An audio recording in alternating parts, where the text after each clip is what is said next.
നമസ്കാരം, ഭവാനി കിച്ചണിലേക്ക് എല്ലാവർക്കും സ്വാഗതം. ഇന്ന് ഞാൻ വളരെ എളുപ്പത്തിൽ തയ്യാറാക്കാൻ പറ്റിയ എന്നാൽ നല്ല സ്വാദിഷ്ടമായ ഒരു റെസിപ്പിയുമായിട്ടാണ് വന്നിട്ടുള്ളത്. ചെറിയ ഉള്ളി കൊണ്ടുള്ള ഒരു കിച്ചടി, തേങ്ങയൊന്നും ചേർക്കാതെ പെട്ടെന്ന് തയ്യാറാക്കാൻ പറ്റിയ ഒരു കിച്ചടിയാണിത്.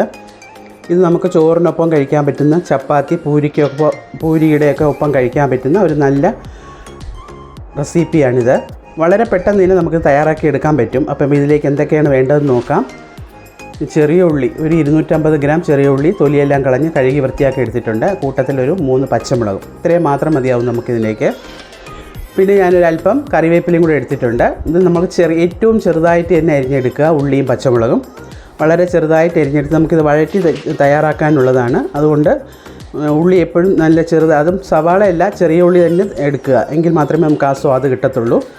അപ്പോൾ ഉള്ളി ഇവിടെ അരിഞ്ഞെടുത്ത് കഴിഞ്ഞു. നമുക്കിനി അതൊന്ന് വഴറ്റിയെടുക്കാം. ഞാനൊരു പാൻ വെച്ച് വെളിച്ചെണ്ണ ചേർത്ത് കൊടുക്കുകയാണ്. ഇത് വെളിച്ചെണ്ണ തന്നെ ഇതിൽ ഉപയോഗിക്കുക, എന്നാൽ മാത്രമേ വീണ്ടും ഞാൻ പറയുന്നു അതേ രുചി കിട്ടത്തുള്ളൂ. അപ്പോൾ 1 ടേബിൾ സ്പൂണോളം ഞാൻ വെളിച്ചെണ്ണ ഒഴിച്ച് കൊടുത്തിട്ടുണ്ട്.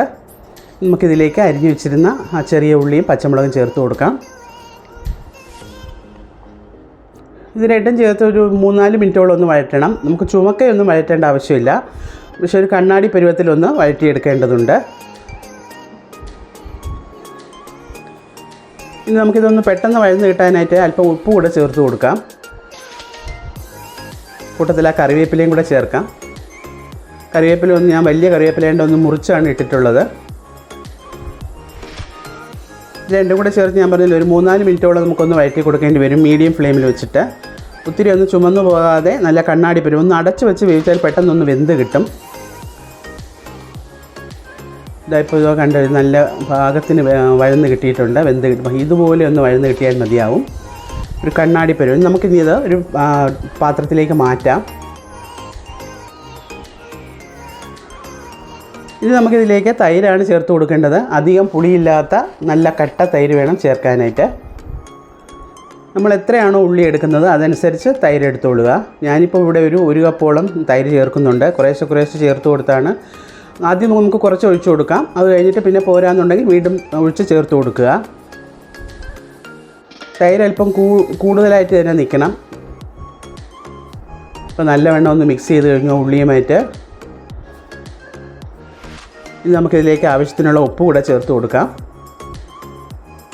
കായത്തിൻ്റെ മണം ഇഷ്ടമുള്ളവർക്ക് കായപ്പൊടി ചേർത്ത് കൊടുക്കാവുന്നതാണ്. ഒരു 2 പിഞ്ചോ ഒരു 1/4 ടീസ്പൂണോളം കായപ്പൊടി ചേർത്ത് കൊടുക്കാവുന്നതാണ്. ഞാൻ പക്ഷേ ഇതിലേക്ക് അത് ചേർക്കുന്നില്ല. നിങ്ങൾക്കതിൻ്റെ രുചി ഇഷ്ടമാണെങ്കിൽ ചേർത്തുകൊള്ളുക. ഇപ്പോൾ നമ്മുടെ കറി ഇവിടെ റെഡിയായിട്ടുണ്ട്. നമുക്കിതിലേക്കൊന്ന് കടുക് വറുത്ത് ചേർക്കാം. വെളിച്ചെണ്ണ തന്നെ അതിലും എടുത്തിട്ടുള്ളത്. 1 ടീസ്പൂണോളം വെളിച്ചെണ്ണ എടുത്തു. 1 ടീസ്പൂൺ കടുകും ചേർത്ത് കൊടുത്തിട്ടുണ്ട്. കടുകൊന്ന് പൊട്ടി തുടങ്ങുമ്പോഴേക്കും നമുക്ക് വറ്റൽമുളകും കറിവേപ്പിലയും ചേർത്ത് കൊടുക്കാം.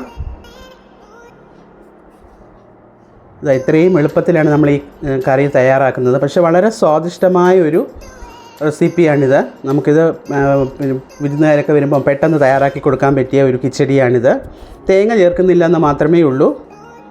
അപ്പോൾ നമുക്കിതൊന്ന് ആ കറിയിലേക്ക് ഒഴിച്ചു കൊടുക്കാം. ഒന്ന് ഇളക്കി ചേർക്കുക.